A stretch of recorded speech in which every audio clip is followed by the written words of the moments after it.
Good morning and a very warm welcome. You're watching Janata Television and this is the English Bulletin with me, Sushan Dhakal. The top stories first. President Bhandari leaving for Bangladesh today. Two countries expected to sign various pacts during the state visit.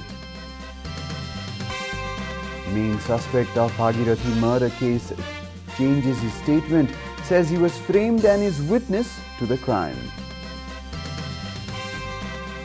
Government confirms 77 new cases of coronavirus. Active cases dropped to 969. COVID-19 cases surge in India. Government worried due to massive religious gatherings. And Manchester United knocked out of the FA Cup quarterfinals by Leicester City. Chelsea qualify into the semis.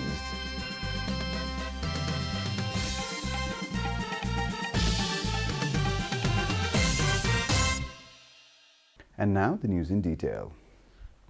President Vidyadevi Bhandari is all set to leave for Bangladesh today for a state visit. Government authorities informed that Nepal and Bangladesh will sign at least 4 different pacts during the president's visit.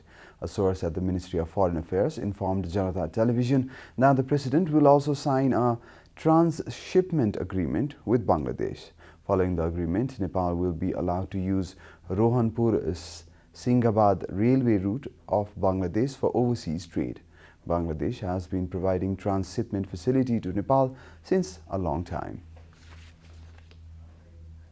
The main suspect arrested in connection to the Bhagirathi murder case in Baitari has changed his statement, informed his father Deepak Raj Bhatta.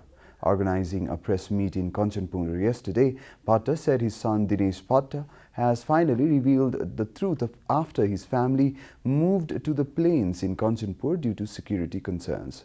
Bhatta claimed that his son had witnessed the crime but was threatened not to reveal anything.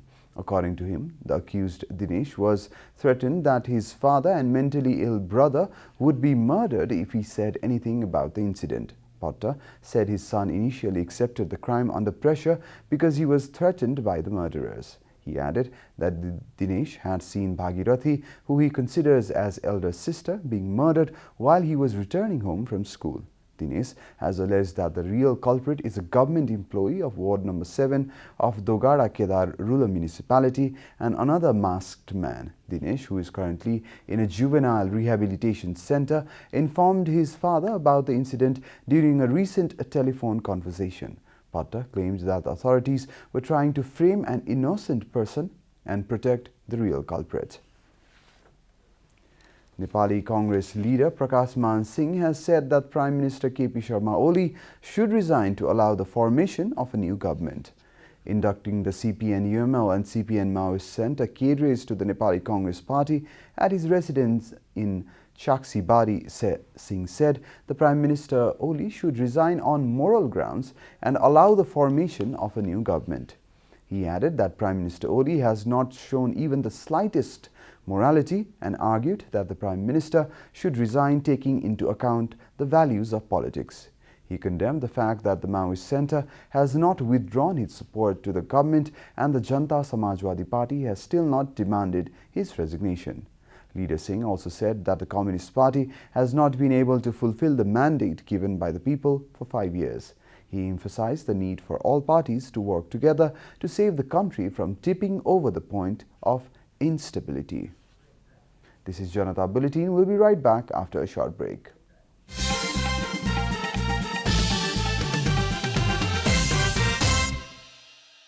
Welcome back after the break. We continue with other national news. The government yesterday confirmed 77 new cases of coronavirus across the country. Following the latest round of tests, the total cases of coronavirus in the country have climbed to 275,906, while the number of active cases has dropped to 969.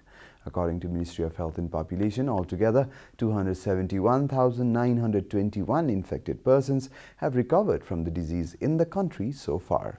The death toll from coronavirus remains steady at 3,016 as no new fatalities were reported yesterday. Nepal is currently among the top 50 countries that have been most affected by the pandemic. The USA tops the list with over 30.52 million confirmed cases, followed by Brazil with over 11.99 million cases. Coronavirus has infected more than 123.85 million people across the world and claimed 2.72 million lives. And now the news from the economic front.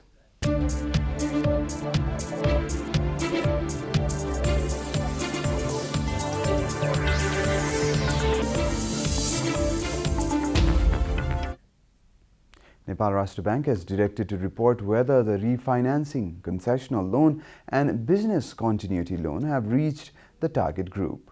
The central bank has directed the reporting to monitor whether the loans implemented for the economic recovery and mitigation of the impact of COVID-19 pandemic have reached the right place. The central bank on Friday issued a notice instructing licensed A, B, C and D class banks to report on the issue. The central bank has asked all banks to report within 7 days of receiving the directive.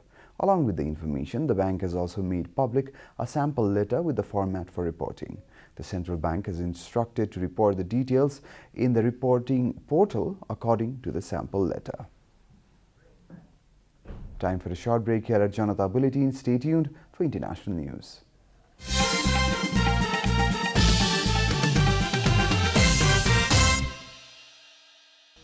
Welcome back, and now the international news.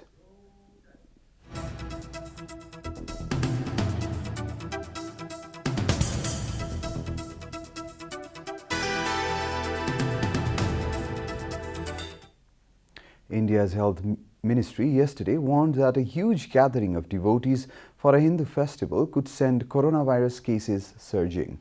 According to Reuters, the country recorded maximum new infections in nearly 4 months. The ministry said up to 40 people were testing positive for COVID-19 daily around the site of the week-long Mahakumbh that began this month. The celebration peaks in April in the Himalayan holy town of Haridwar next to the Ganges. The festival is held only once to every 12 years.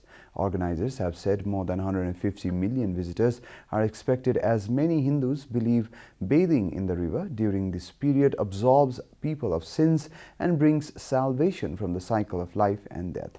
In a letter to the state government of Uttarakhand, where Haridwar is located, the ministry told local authorities that more than 12 states in India have shown a surge in COVID-19 cases. The letter further states that pilgrims are expected to visit Haridwar during the Kumbh Mela from these states. India reported 43,846 new coronavirus cases yesterday, with its richest state, Maharashtra, again accounting for about 60% of the infections. Deaths rose by 197, the highest in more than 2 months, to 159,755. You're watching Janata Bulletin, and now the latest from the world of sports.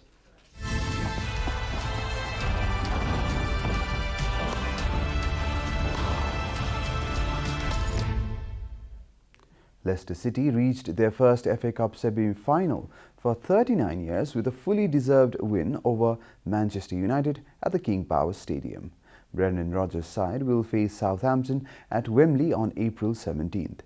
Kelechi Iheanacho scored first in the 24th minute and then sealed the Foxes' win by scoring the winner in the 78th minute. Yuri Tielemans scored in the 52nd minute to give Leicester a 2-1 lead after Greenwood had equalised for the Red Devils in the 38th minute.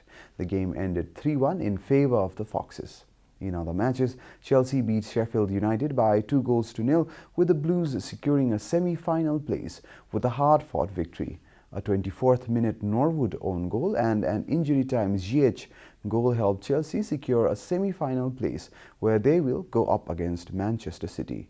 Both the semi-final draws are scheduled for April 17th, with the timing of the fixture yet to be decided.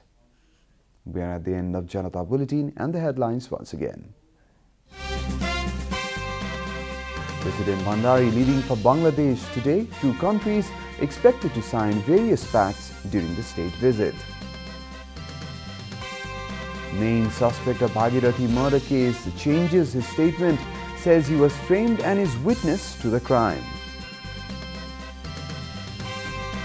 Government confirms 77 new cases of coronavirus.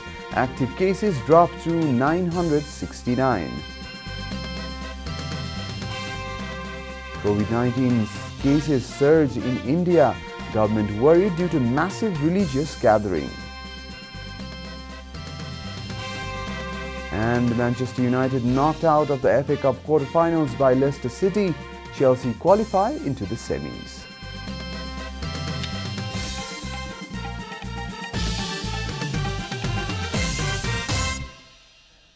And that's all from the English News Desk for today. You can follow Janata Television and our programs on various social media platforms, including on our website janatasamachar.com. Keep watching Janata Television. Namaste.